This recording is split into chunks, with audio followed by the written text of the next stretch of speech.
Herkese merhabalar. Bugün motosikletimizle ilk 1000 kilometreyi devirdik. Biraz hissiyatından bahsetmek istiyorum. KTM 390 Adventure kullanıcısı olarak ilk 1000 kilometrede neler hissettirdi, neler yaşattı, herhangi bir sorun oldu mu, bir problem yaşadım mı, tavsiye eder miyim, artıları gözlemlediğim kadarıyla nedir, eksileri nedir? Bunlardan birazcık bahsetmek istedim. Eğer bu motoru düşünecek olan varsa en azından biraz bilgi almış olur diye düşünüyorum. 1000 kilometrelik tecrübelerim sonucunda ulaştığım olumsuz ve olumlu yanlarını incelemek, size aktarmak istiyorum. Bunun 5000 kilometrede olanını, 10.000 kilometrede olanını da yapmayı düşünüyorum. İlk 1000 kilometredeki olumsuz yanlarıyla başlayalım isterseniz. Öncelikle ilk olumsuz yanı titreşim. Yani ben uzun yol kullanıcısıyım. Uzun yola gideceğim. Hatta Orta Asya turuna çıkmayı düşünüyorum, biliyorsunuz ki ilk videoyu takip ettiyseniz. Bu yaz çıkacağım Orta Asya turunda beni en çok rahatsız edecek konu aynı zamanda bu. Tek silindir oluşundan kaynaklı olmak üzere 130-135 km/saat hızın üzerine çıktığınızda ya da düşük kilometrede yüksek viteste sürerken, yani düşük devirde yüksek viteste sürerken bu titreşimi gerçekten hissedebiliyorsunuz. Tabii yüksek devirlere çıktığınızda da aynı şekilde titreşim çok fazla oluyor. Yani uyuşukluk anlamında elleri uyuşturmasa da ayaklara bir uyuşukluk hissi verdiğini söyleyebilirim. İkinci olumsuz yanına gelirsek, motosiklet biraz daha araziye uyumlu olarak üretildiğinden olsa gerek. Motorun her yeri titreşimden dolayı ufak ufak sesler yapıyor ve bu seslere inanın kime sorsam onlara KTM kullanıcısı olarak alışmalısınız denildiği için ben de alışma sürecindeyim. Daha öncesinde Honda ve Yamaha kullanmıştım. KTM'in bu titreşimi ya da titreşimden doğan sesi beni açıkçası birazcık rahatsız etti. Ama alışarak çözebileceğimi düşünüyorum. Ya da müzik sesini birazcık daha arttırarak bunun üstesinden gelirim diye tahmin ediyorum. Ama şu göstergeden dahi birazcık bozuk bir zemine girdiğimizde zırıltı sesleri vesaire geliyor. Üçüncü olumsuz yanından bahsedeyim. Ekranın buğu problemi var. Bu buğu problemine daha eski modellerinde de, benim kullandığım 2023 model, daha eski modellerinde de yaşayan çok fazla insan var. Servise götürüp değiştirdiklerinde, ki değişim olabiliyor, yenisi takıldığında da aynı problemi yaşattığını biliyorum. O yüzden o buğu probleminin ben çok fazla önemsemedim. İnşallah bana uzun yolculuğumda bir sorun teşkil etmez diye umut ediyorum. Sağdan, soldan, köşelerden, kenarlardan, hatta izleri dahi durmakta mutlaka bir buğu yapıyor. O buğuyu da çözmek adına bir çözümünüz yok yani açıkçası. Yapacağınız, atacağınız bir adım bulunmamakta. Ve son olumsuz özelliğine gelecek olursam da, son olumsuz özelliği bana göre hafifliği. Yani aslında hafiflik arazide çok güzel bir özellikken asfalt yolda, uzun yolda hafif olması, ağırlık merkezinin aslında arkaya doğru birazcık daha verilmiş olmasından kaynaklı olarak arkaya yük yüklediğimde ve artçılı sürüşümde ön tarafın kontrol hissiyatı, yani motosikletin tamamen kontrol hissiyatının azaldığını gördüm. Bu da arka tarafa dengeli yüklenmem söz konusuyken bile rahatsızlık edici seviyede bir sürüşü etkileyen bir durum halinde. Tabii benim motora alışma sürecim de var bunda. Etkili olacaktır mutlaka. Motosikletimize alışırsak biraz daha iyi süreceğimi düşünüyorum açıkçası. Ama şu anda gördüğüm, arka tarafı biraz yüklediğimde, 2 kişilik kamp ürünleriyle beraber tamamen yüklediğimde bir problem görüyorum. Gördüğüm en büyük problem de 2 kişi kamplı gezilere çıkacağımız zaman ön taraftaki hissiyatsızlık. Yani tekerleğin yere tam olarak bastığını bile düşünmüyorum. Bu benimle de alakalı olabilir. Ancak motosikletin hafifliğiyle de alakalı olduğunu düşünüyorum. Şimdi gelelim KTM 390 Adventure'da olumlu yanlara. Ne gibi olumlayabileceğim yanlar var? Nasıl bir hissiyatı var? Şimdi şöyle, özellikle 12 volt çıkışı var. Birinci olumlu yan olarak 12 volt çıkışı olması bana göre. Uzun yola gideceğim için benim ekstradan aküden alacağım bir kabloyla uzatmak yerine, yani aküden alacağım bir takviye yerine 12 volt çıkışını kullanacağım. Bu benim için çok büyük bir olumluluk. İkinci olumlu yanına gelirsek, uzun yolda ABS ve TCS'nin olması motosiklette. ABS özellikle viraj ABS'si ile desteklendiği için konfor ve güvenlik anlamında benim birkaç defa işime yaradı diyebilirim açıkçası. İlk 1000 kilometrede TCS özelliğiyle kaygan zeminlerde de konforla sürüş yaptım diyebilirim. İlk 1000 kilometre üzerinde benim için olumlu bir yandı bu. Modlarının olması, arazide modlarının kolayca değişiyor olması benim için olumlu bir özellikti.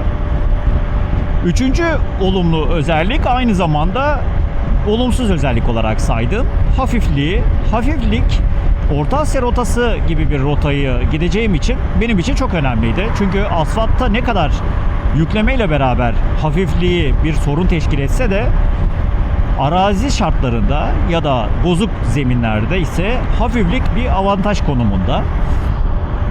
Bu hafifliği kullanarak en azından motosikletimle düştüğümde kaldırma gibi bir kolaylığa da erişmiş olacağım. Bu yüzden arazi sürüşlerinde daha öncesinde ağır motosikletler kullandığım için söyleyebilirim ki hafiflik gerçekten çok işe yarayan bir durum. Yani olumsuz özelliği aynı zamanda amaca göre kullanıldığında olumlu bir özellik teşkil ediyor.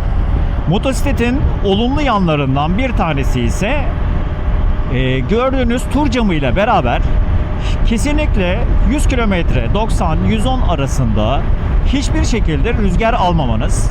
Zaten şu anda terekli ve enduro bir kask kullanıyorum. Terekli ve enduro kaskları bilirsiniz. Yani çok fazla rüzgar alan kasklar bunlar. Ona rağmen mikrofon çene kısmımda tam rüzgarın giriş olacağı yerde bulunmasına rağmen şu anda kaskın içine de gelen rüzgar miktarı oldukça az. Bunun sebebi ise tur camının, yani şu boyutlardaki bir tur camının bütün rüzgarımı kesmesi diyebilirim. Yandan vuran rüzgarlar hariç tabii ki. Ve biraz da hissiyatından konuşayım. Hissiyatından bahsettiğim. Ben bu motorla 1000 kilometredir birlikteyim. 5000 kilometrede aldım. Şu anda 6076 kilometrede. Bununla en fazla yaptığım uzun yol şu anda 350 kilometre gibi bir kilometreydi. 350 kilometreyi tek günde yaptım. Zaten 3-4 defa çıktım. Biliyorsunuz videolarımdan da. Çok fazla bir çıkışım olmadı motorla. 5000 kilometredeki hissiyatlarımdan da mutlaka bahsedeceğim. Şu anda bana hissettirdiği benim bu uzun yol rotasını yapabileceğim yönünde oldu. En azından bu rotayı çıkartmak için doğru motoru seçtiğimi düşünüyorum. Bunu düşündüren özelliklerden bir tanesi yakıt. Yakıtı hiçbir zaman dikkat etmemiştim ancak 3.3-3.4 litre gibi bir yakıt sarfiyatım var. Bu da benim için gerçekten çok mantıklı bir yakıt sarfiyatı. Ben zorlayan bir insan değilim tabii motorumu. Ama yine de 3.3, 3.4, 3.5 litreye kadar olan yakıt sarfiyatı beni Orta Asya rotasında da oldukça rahatlatacak diye düşünüyorum. Yakıt konusunda oldukça cimri bir motor diyebilirim. Bana yaşattığı hissiyatlardan bir diğeri ise motosiklet üzerinde enduro sürüşüne benzer yüksekte sürüş yapabildiğimi fark ettim. Bu yüksekteki sürüş hissiyatı ise motosiklet değil de daha çok bana kullandırdığı hissiyat olarak söyleyebilirim ki at üstündeymişim gibi hissediyorum. Yani Adventure kategorisini bu kasasıyla birlikte gerçekten sunduğunu söyleyebilirim. Daha öncesinde kullandığım motorlara bakaraktan daha yüksek pozisyonda olduğumu hissediyorum. Bu da beni açıkçası arazi sürüşünde özellikle çok rahatlatan bir durum. Tabii hissiyatlarının yanında şu anda bir de sıkıntılar konuları var. Çektiğim birkaç problem var. Bu problemlerden de bahsetmek durumundayım. Problemlerimin en büyüğünü biliyorsunuz lastik sorunu. 19 inç gibi bir bulunmayacak lastik ebatına sahip. Yani Türkiye şartlarında bu lastik ebatını sadece KTM özelinde getirdiklerini düşünmeye başladım. Çünkü bulamıyorum. lastik sorununun yanında henüz servislik bir işim doğmadı. Servise de götüreceğimi düşünmüyorum.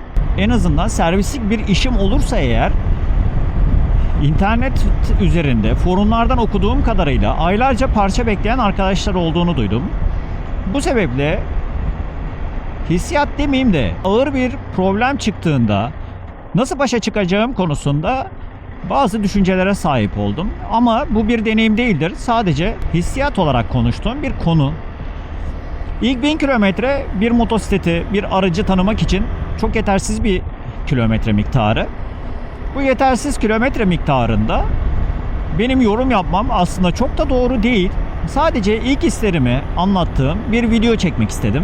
Eğer KTM 390 Adventure motosikletini almayı düşünürseniz eğer, artçı performansına gelmek istiyorum. Artçı performansı nasıl?